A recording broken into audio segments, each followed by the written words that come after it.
Today, what I actually want to talk about is tips for building muscle, okay? So, there's lots of mistakes that people make when they go into the gym to try and build muscle.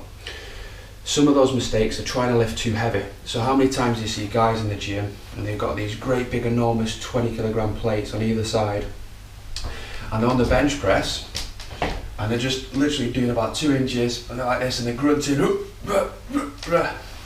and literally just packing on so much weight. They're looking around. Are any girls watching them? Are any guys watching them? They're thinking, they're more conscious about what other people think as opposed to getting a blooming good workout in. So that's one mistake I see, people lifting too heavy. Another thing is people not being realistic with how much muscle you can actually build over a period of time.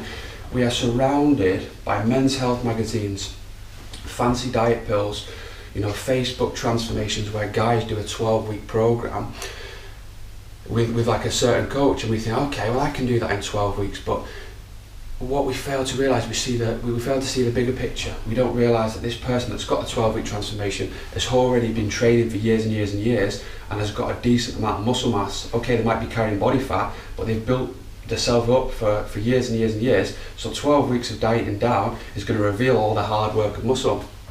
What we forget to realise is that people in men's health's main objective is to sell magazines. Now there's nothing wrong with that. They're a business and that's what they're trying to do.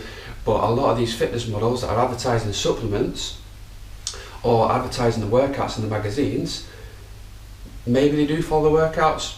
There's probably a high likelihood that maybe they don't follow some of the workouts that they're actually presenting as well. And also, yes, they may take the supplements, but again, what they don't tell you is they've been training for 10 years, that they've been paying for coaching separately, that they've been dieting for years and years and years, and these are all things which are very easy just to go by the wayside, and as humans we think, oh, we can do that too, which is great. It's an optimistic attitude, but managing your expectations is absolutely key. If you can put on 2 to 4 kilograms of muscle in a year, that is phenomenal. So think about 2 to 4 kilograms. It's probably, I haven't got anything to grab here, but it's not a large amount of weight, and 2 to 4 kilograms is if you're training in the gym probably 4 to 6 times a week and your diet is on point 80 to 90% of the time and you're doing the right things, you're training. So there's a lot of things which can go wrong there. So managing your expectations. So there's a few key flaws that I see very, very regularly. Right, so how can you build muscle? First of all, hire a coach. Look for a personal trainer. Look at the testimonials, look at the results they get, and go and pay somebody, because that investment, and it is an investment, it's not a cost, okay? It is an investment because you're paying somebody to jump you up the queue to get you better results. Make sure you do your research on your coach, go to meet them, make sure that you click, understand exactly what it's going to take, how long it's going to take as well. A good coach is not going to say 12 weeks you're going to be in amazing shape. A good coach is going to look at you and say, honestly, this could take 2 or 3 years to get what you want, or 6 months. They're going to give you a longer time frame and do things properly, something that you can sustain. So first of all, hire a coach. Second of all, learn how to contract weights. If you want to improve your body composition, which I'm assuming most people do that are watching this video, it's not just a case of lifting weights from A to B, just up and down, A, B, A, B. It's about contracting muscle and stimulating muscle. So instead of thinking A to B, you're thinking squeeze, squeeze, squeeze, squeeze. So I'm showing the bench press here. You're trying to squeeze your chest. When you're doing bicep curls, squeeze your biceps as hard as you possibly can. And that's what's called tension. Now tension is the best way for actually inducing cell swelling, and that's what you call the pump. So I don't know if you've ever done a set and you've done 15, 20 reps, you really squeeze the muscle, you've got veins pop in, your muscles just look bigger and firmer, and your physique in general looks much better. That's what's called the pump, and that's because you're placing your muscle under tension. Your water's going into the muscle and all these nutrients are going into the muscle, blood's going into the muscle, and this is what creates this swelling effect, and over time your muscles gradually adapt to that and get bigger and bigger and bigger. So that's tip 2, learn how to contract weights. 3, incorporate strength training. So For muscle building, muscle swelling, which was tip 2, time under tension, look to get a rep range of anything from maybe 8 to 20 reps, okay? With strength training, I would suggest anything from 1 to 5 reps, probably 5 reps, because I think 1 rep max is serve the place for powerlifters, but for people that want to improve the body composition, 5 reps is probably a better rep parameter from my experience. So pick maybe 5 reps, pick stuff like the deadlift, the front squat, the back squat. Make sure that you nail your technique first before you start slapping on weight. Start off with the bar.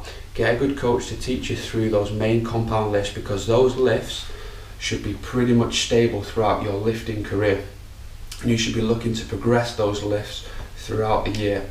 Of course, there are going to be phases where you push hard and then pull back, so you're going to be doing your maximum, and then there might be 4 weeks or so, or 2 weeks, or a week where you pull back and recharge. But a good coach is going to help you, educate you on this. Okay, so and now the final point that I want to go through today is nutrition.